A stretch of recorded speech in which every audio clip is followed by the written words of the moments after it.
একটু আগেই আসলাম থেকে এখানে মনে হচ্ছে এত কম ভিড়, যদি কালকে যদি আসা যেত তো এত মানে এখানে আলাদা আর মতো প্ল্যাটফর্ম পাওয়া যেত না। এত ভিড়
হচ্ছে দেখার ওটাই যে মন্দিরে কতটা ভিড় হয়।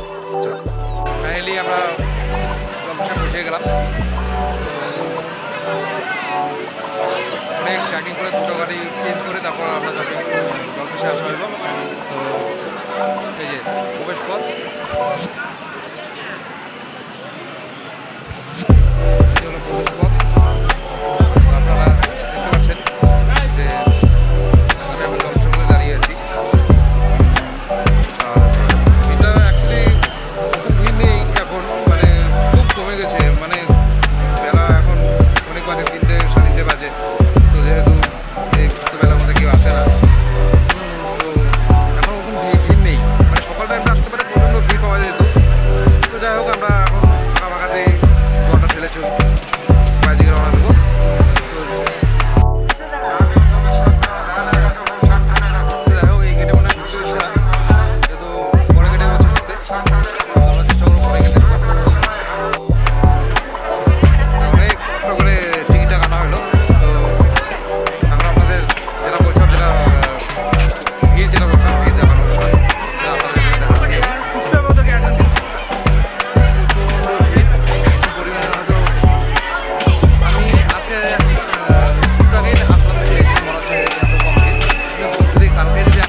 ফাইনালি জল ঢালা কমপ্লিট হয়ে গেল। তো আপনাদেরকে বলছিলাম যে যেহেতু ভিতরে ভিডিও করতে দেয় না, তো সত্যিই ভিডিও করতে সেটা দেয়নি।